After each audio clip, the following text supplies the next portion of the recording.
नमस्कार विद्यार्थी मित्र हो. आज आपण सिंधू संस्कृती बद्दल माहिती पाहणार आहोत. आता बघा, राखलदास बॅनर्जी आणि दयाराम साहनी यांनी जे उत्खनन केलं मोहनजोदडो हरप्पा या ठिकाणी, त्यावरून आपल्याला सिंधू संस्कृतीचा शोध लागलेला आहे हे पाहावयास मिळतं. उत्खननात आढळून आलेल्या संशोधनानुसार सिंधू संस्कृतीचे एकूणच स्वरूप थोडक्यामध्ये पाहूत. हरप्पा इसवी सन 1921 मध्ये पंजाबमधील रावी नदीच्या काठी हरप्पा येथे उत्खनन सुरू झाले, म्हणून या संस्कृतीला हरप्पा संस्कृती हे नाव मिळाले. या संस्कृतीला सिंधू संस्कृती या नावाने ओळखले जाते.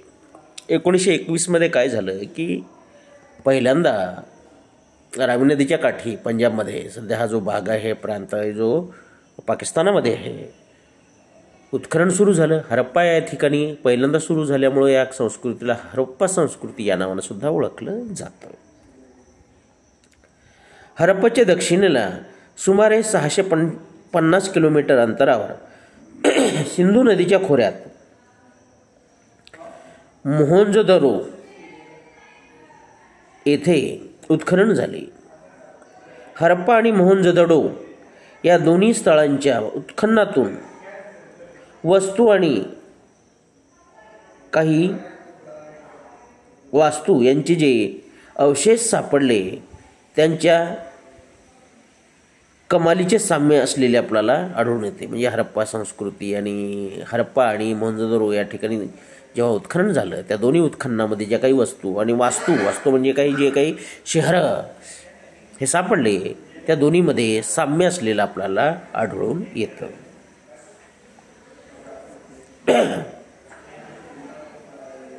घोलविरा, लोथल, कालीबंगन, दायमाबाद इत्यादी ठिकाणीही उत्खननात अशाच प्रकारचे अवशेष सापडले आहेत. अशाच प्रकारचे अवशेष इतरही ठिकाणी लोथल, कालीबंगन, घोलविरा, दायमाबाद या ठिकाणी सुद्धा आढळून आलेले आहेत.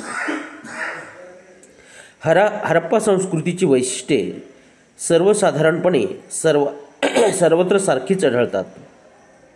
नगररचना, रस्ते, घरबांधणी, सांडपाण्याची व्यवस्था, मुद्रा, भांडी, खेळणी, मृतदेह पुरवण्याची पद्धत यांचा त्यात प्रामुख्याने समावेश आहे. म्हणजे अशा प्रकारे सिंधू संस्कृतीची जी वैशिष्ट्ये, हरप्पा संस्कृती, सगळे वैशिष्ट्ये त्या कालखंडामध्ये, मग ते घोलविरा असो, कालीबंगन असो, लोथल असो, दायमाबाद असो किंवा इतर ठिकाणी असो, म्हणजे पंजाबपासून महाराष्ट्रापर्यंत जिथं उत्खनन झालं त्या सगळ्या भागामध्ये आपण पाहतो की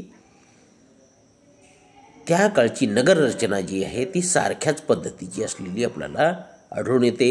त्यामध्ये घरांची व्यवस्था, स्नानगृहांची व्यवस्था, घरामध्ये विहिरी, रस्ते, नाले, दिवाबत्तीची व्यवस्था, ह्या सर्व गोष्टी सारख्याच असलेल्या आपल्याला आढळून येतात. आता घरे कशी होती? घरे आणि नगररचना. हरप्पा संस्कृतीच्या लोकांची घरे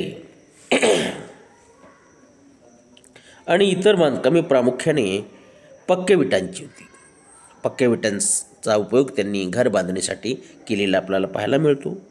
काही ठिकाणी कच्च्या विटा आणि दगडांचा वापरही बांधकामासाठी केला जाई. काही ठिकाणी कच्च्या विटा आणि दगडांचा वापरही केलेला आढळून येतो.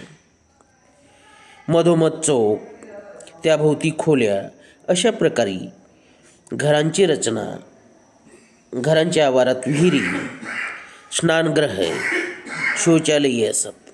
सांडपाणी वाहून नेण्याची व्यवस्था उत्तम अशा स्वरूपाची होती.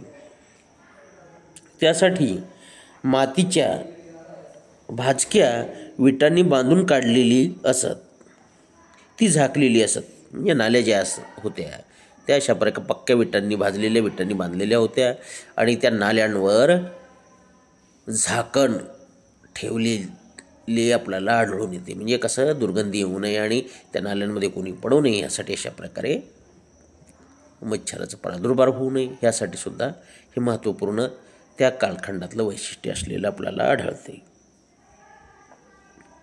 यावरून सार्वजनिक आरोग्याबद्दल ते किती जागरूक होते हे दिसते. रस्ते रुंद असून एकमेकांना काटकोनात छेदतील अशा पद्धतीने बांधलेले असत. त्यामुळे तयार होणाऱ्या चौकोनी मोकळ्या जागेत घरे बांधली जात. नगरांचे 2 किंवा अधिक विभाग केलेले असत आणि प्रत्येक विभागाला स्वतंत्र तटबंदी केलेली असे.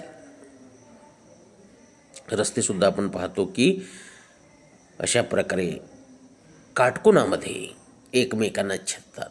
म्हणजे आणि अशा प्रकारे पूर्व पश्चिम उत्तर दक्षिण आणि त्या कालखंडामध्ये विशेषतः लोकांच्या आरोग्याची काळजी घेतलेली आपल्याला